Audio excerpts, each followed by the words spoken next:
Greetings, ladies and gents, and welcome to this narration of the web series The Nature of Predators. If you're new to the series, there is a playlist listed down below. And as always, I hope that you enjoy. Chapter 17. Memory transcription, subject Captain Sovlin, Federation Fleet Command. Date, Standardized Human Time, September 3rd, 2136. Worst case scenarios cycled through my mind as the Gojid ships formed a defensive wall around the colony. I tried to imagine how the people on the ground felt, trapped and unaware of the impending assault. The sea of dots spanning the blue orb's circumference was all that stood between the innocent and the hungry predators. Any angle that was overlooked was an opportunity for the humans to break through. We should stop any missile from penetrating our ranks by throwing our craft in the way, if necessary. The only way a battle with a predator ended was with all of them dead, or all of us dead. The primitive nature of the human craft was our primary hope. A single hit should be enough to dispatch their ships. Hell, the station's lasers might be able to chew through more than one at a time. Our weaponry was designed to tear through Oxal armor, and the Terran's defenses were negligible. Sir, the ships have reappeared just out of targeting range, Jamek barked, a tremor in her voice. I hoped the weapons officer could keep her wits. On a trajectory course for the base. The viewport locked onto the hostiles. I watched as they veered off onto multiple headings and altered their course to avoid any intercepting ships we launched. A laser lanced out from the station at a streak of brilliancy across the void. The shot connected with the Terran bomber and obliterated the Predator's craft in a flash. Happiness fluttered in my chest, though it was tempered by nerves. It was encouraging that we had attained the first kill of the war. The humans, in response, spewed plasma at the approaching Gojid ships. They seemed to hope that it would ward us off, like brandishing a torch to keep a beast at bay. Weapons of that caliber couldn't deal more than minor damage, but I knew they had to preserve their main payload for their target. It occurred to me that we had simplified the task of bombing the station for the humans. The predators were flooring it towards their stated target, and in many ways my suggestions cleared the path. There wasn't a single sign of deviation, which boggled my mind. The asteroid base dispatched as many ships as it could and left its own defense barren in the process. When given a choice, our commanders prioritized civilians' lives over military infrastructure. Things can be replaced, stations can be rebuilt, I shouted myself. Lives cannot. They are children down there. I couldn't help but wonder, for a split second, if this was just a lapse in judgment on my part. Where was that predatory sadism, the one Zahn said humans used on their own world? The last thing I wanted was to cost the Gojid Union valuable resources. It was worse if some soldiers didn't make it from their barracks. Their deaths would weigh on my conscience for years. But there was no way a predator could override their bloodlust, particularly while engaged in warfare. It was a matter of time before the humans rounded on upon our position. At least a few ships had to give in to temptation, even if the majority could resist. Shoot the bastards! I blast them out of the sky! I roared. Jamek sighed. I just said they're out of range, sir. We need to move closer. We are not abandoning our position. The second the planet is vulnerable, they will pounce. My mind yearned to fight the humans myself, but I had to remember the stakes at hand. We were consigned to watching, as though the skirmish were some spectator sport. Zahn was cheering each time a Terran vessel went up in a fireball, which earned strange glances from the nearest crew. The predators weaved erratic patterns to avoid termination, but their spirals and zigzags weren't fast enough. Every crackle of the laser purged one of the vermin. The station's defenses were slow to recharge, but their effectiveness was dazzling. In fairness, it seemed to love tap could take out a Terran's ship. Their workmanship was rather flimsy. Gojid craft remained hot on the humans' heels and spit out our own concentrated plasma at them. There was no breathing space for our attackers. The predators rocketed up to max acceleration and towed the tidal line towards the base. It was wonderful to see our ships chasing the humans, how the tables had turned from the natural order. The hunter was the hunted. Captain, the predators are showing no interest in the colony. I don't see the harm in taking a few ships to the battlefield, Jamek pressed. They're just trying to lose their pursuers. If they can bait us away from the colony defense, that's what they want. Her spines bristled. I hate feeling powerless, as do I. Zahn, why don't you make yourself useful? I gestured towards the doctor, who was transfixed by the battle. Establish contact with Piri, if at all. Make her aware of the Predator's tactics, so that she can relay a warning to any nearby installations. The Takan returned an eager tail swish, and scrambled to reopen communication lines. My gaze darted back into the viewport. I looked just in time to catch a glimpse of a Terran fighter, taking a round to the belly. The plasma compromised its hull integrity. It reduced it in a fraction a heap of metal. There was no hesitation from the Gojid chasers to bombard the incapacitated ship with fire.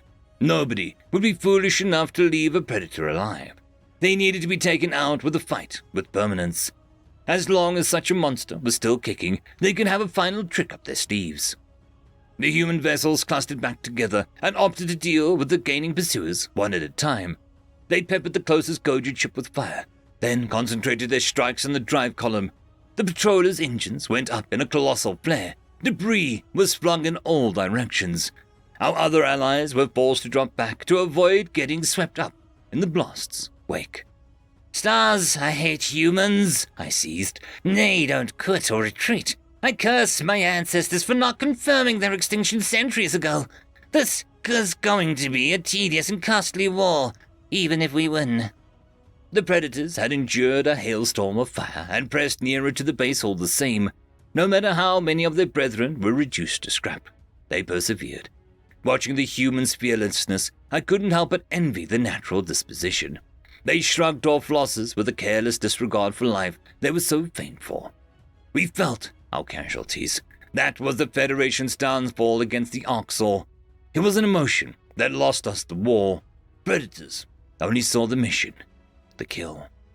Captain, we have to do something, Jemek growled. I flicked my ears. It is too late. They're almost within orbital range. While the Gojid defenses could deal with the humans handily, they couldn't win the race against time. The Predators could survive just long enough, pesky monsters. Sensing that the goal was in reach, our opponents found a final burst of speed. The lead bombers dispersed their payloads, and cylindrical missiles homed in on the asteroid's surface. I braced myself for the inevitable aftermath. The Gojid patrolling lunged forward in a desperate pursuit, but they were already too late. Explosions detonated across the complex, tearing through the expansive stone buildings. Flame enveloped everything in the explosion's proximity. Smoke plumes rushed up within the artificial atmosphere. Hangar roofs caved in and buried any ship we failed to get off the ground. The powerful laser was out of commission too, since our orbital defenses were tucked in the center of the base. Bunkers and training areas were pummeled into submission. I wondered how many servicemen were trapped beneath the rubble. The humans followed up their first volley with another barrage. There was no pause or emotion, though I don't know why I thought there would be. The subsequent explosions ensured that nothing was standing and reduced any likelihood of survivors.